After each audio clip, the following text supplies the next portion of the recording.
So what's up? Magandang umaga po sa inyong lahat mga kamanok. Again, this is Linyada ng Mamay.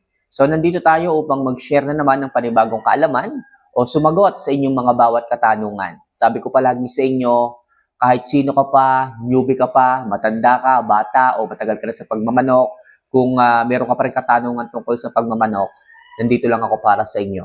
Nandito lang ako para tulungan kayo kung kinakailangan. Basta lagi ko lang sinasabi sa inyo, if ever na makakatulong yung mga advice, yung mga video, yung mga tips ko pagdating sa pagmamanok, i-absorb nyo po.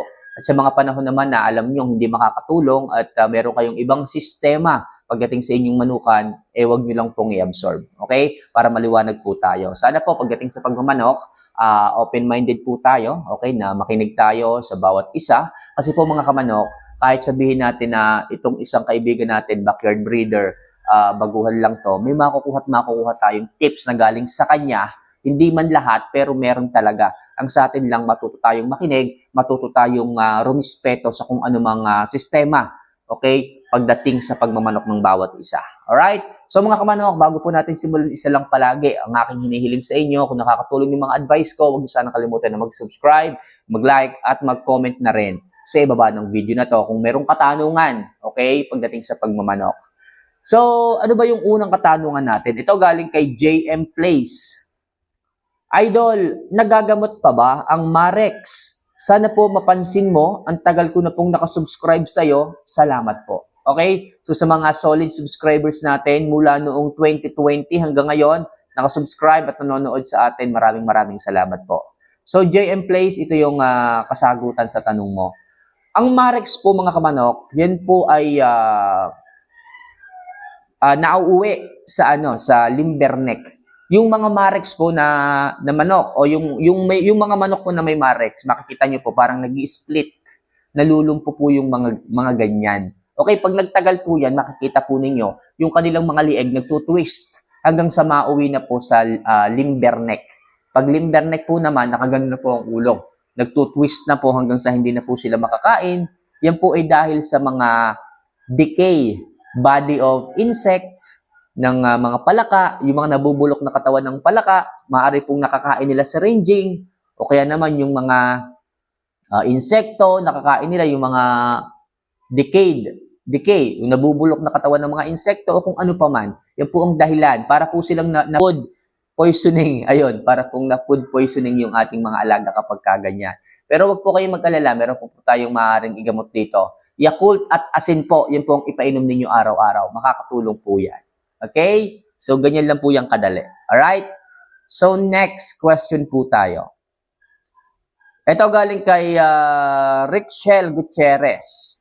Idol, paano ba pabultuhin ang pitsuhin na manok? Okay? So, mga kamanok, lagi ko sinasabi sa inyo, yung mga pitsuhin na manok natin, kung maganda naman po yung hipo nila, hindi po problema yan. Okay? Hindi po tayo po pwedeng magpabulto na tipong halos pang 45 days na po ang katawan nila. Hindi po ganun ang ideal na katawan ng ating mga manok pagdating dito sa ating passion. Magmumukha pong mudyako ang mga yan. Okay, bilog na bilog, magiging mukhang mudyako. Hindi po ganun. Mas gusto ko pa yung manok na may pitso kaysa sa bilog na bilog yung katawan na parang buko. Okay? Mas maganda po ang body frame ng isang manok kapag ka may pitso. As long as napupurga mo yan, nabibigyan mo ng masarap at balansyadong pagkain, okay, walang sakit, maganang kumain, wala kang magiging problema dyan. Pero kung halimbawa naman na manipis, laging sakitin, at laging may pitso, yes, pwede kang dyan, gumamot muna ng sipon, gumamot muna ng sakit, at magbigay ka ng probiotics. Mas maganda kung may probiotics para ma-absorb niya lahat ng sustansya ng pagkain. Kasi po mga kamanok, ganito po ang dyan, ang prinsipyo. Kung ang isang manok ay matakaw, ayaw tumaba, matakaw kumain, ayaw tumaba, at napurga mo na. Okay, napurga mo na, ayaw tumaba, baka kulang sa good bacteria sa loob ng sistema.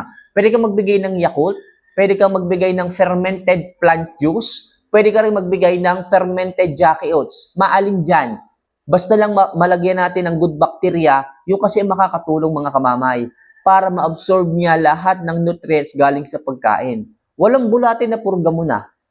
Pero hindi pa rin tumaba hindi pa rin bumulto kailangan talaga is probiotics maglagay ka. At makakatulong mga kamamay, number 1 ko ng advice sa inyo, fermented Jackie oats. Hindi lang probiotics, hindi lang amino acid, hindi lang natural vitamin B12, meron din siyang calcium, napakarami niyan.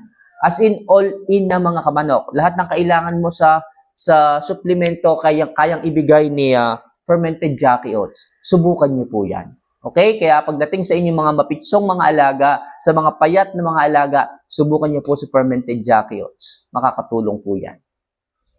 Alright? So next question tayo. Ito mga kamanok, medyo mahaba-haba itong katanungan na to. Galing kay Anthony Alfarero. Good day idol, tanong lang, meron po akong manok na nakuha ko sa isang sikat na breeder at medyo pricey po. Ito, yung mga mata niya ay may tumutubo na matigas na kulay yellow po sa mata niya sa bandang likod. Ng dalawang mata niya, kung tinatanggal ko po ilang araw, meron na naman po. Ano po kaya ang mabisang po pwedeng igamot dito? Dahil marami na po akong naibigay na gamot. Sana po matulungan niyo po ako, idol. Maraming salamat and more power po sa inyo. Anthony Alfarero ng Sevilla, Spain. Ayan, so mega shoutout po sa inyo, Anthony, Sir Anthony, kay Just Spain. Medyo mahaba-haba yung tanong, pero sige, sagutin natin in a short answer. Okay? Yung pong mga butlig-butlig na ganyan, tumutubo, pabalik-balik, yan po possible, kagat po yan ng lamok.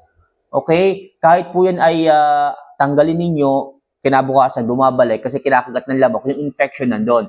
Possible, maaari pong makatulong na magbigay po kayo, magpahid po kayo ng coconut oil. Okay, may nabibili pong virgin coconut oil sa parmasya, okay, sa pharmacy. Yun po ang inyong ipahid. Ayaw po ng lamok yung ganong klase ng amoy. Pero pagdating sa manok natin, napakaganda po yun. Kasi po yung mukha nare-refresh, okay? Tapos, pwede rin sa paa, ipahid po natin para hindi rin po kagatin ng lamok. Kasi possible carrier ang lamok. Yung mga sakit na ganyan, carrier sila. Sa gabi yan nangyayari. Wala naman dahilan eh. Hindi naman sipon yan eh. Parang butlig lang yun ang tumutubo, possible kagat siya ng lamok. Kung yan ay walang bakuna ng Fowlpox, sigurado ko punong-puno na ng Fowlpox. Pero dahil nga may bakuna siya, ganun lang ang nangyayari. Hindi siya nai-infection masyado kasi meron pang bakuna. Kaya sa ganyang klase ng sitwasyon, punasan mo lang ng langis ang mukha niya para sa ganun hindi siya makagat ng lamok sa gabi. O kaya naman, pwede kang magsilab, magpauso ka sa hapon para mabawasan kahit paano ang lamok dyan. O kaya naman po pwedeng doon mo ilagay yung manok sa lugar na maraming oregano para hindi siya lapitan ng lamok. Kasi ayaw din po ng lamok yung amoy ng oregano. Okay, sana makatulong. Kasi lahat naman ng antibiotic na ibigay mo na eh. Pabalik-balik pa rin. So possible, meron talagang nagbibigay ng araw-araw na infection doon sa inyong mga manok. Okay? So next question po tayo. Okay, ito galing kay Anton Martinez. So 10 hours ago. Kamamay, magandang gabi po. Ano po ang magandang gawin sa sisiw na di naman po nag-aaway, pero yung iba po is wala ng balahibo sa ulo at sa likod, ano po pwedeng gawin? Okay, so mga kamanok, kapag ganito, kayo ay nagbe-breeding, kalimitan, nasa edad po ito na 1 buwan o bago mag-1 buwan, nangyayari to. So mas maganda, luwangan mo yung brooder mo o kung maaari, i-range mo na po yung mga manok yung ganyan. Basta yan po ay meron na pong vaccine ng Coryza, hindi na po sila ganun tinatamaan ng sipon, ng pagluluha, hindi na po hassle. So, i-range mo na po yan. Matibay na po ang resistensya ng mga yan, kaya wala na kang dapat isipin. Pag nasa range at hindi naman masyadong umuulan, palabasin nyo muna sila para sila ay manawa saka okay? Kasi yung iba nagsusungit na eh, o naglalambingan na eh, para manawa sila. Wala kasi silang wala kasi silang malikot, naboboring sila. Kaya pagdating sa inyong mga brooder na masisikip, no choice sila kundi, okay, mag-feather pecking na ganyan. Pag naulutan naman, sunod-sunod na. Talagang nakaka-stress yan pagdating sa ating mga sisiw. Pero kung yung mga yan ay merong nagagalaan, kung ano-ano, maghahanap yan, magkakakaykay, no time sila para magkaroon ng ganyang klase ng, sitwasyon.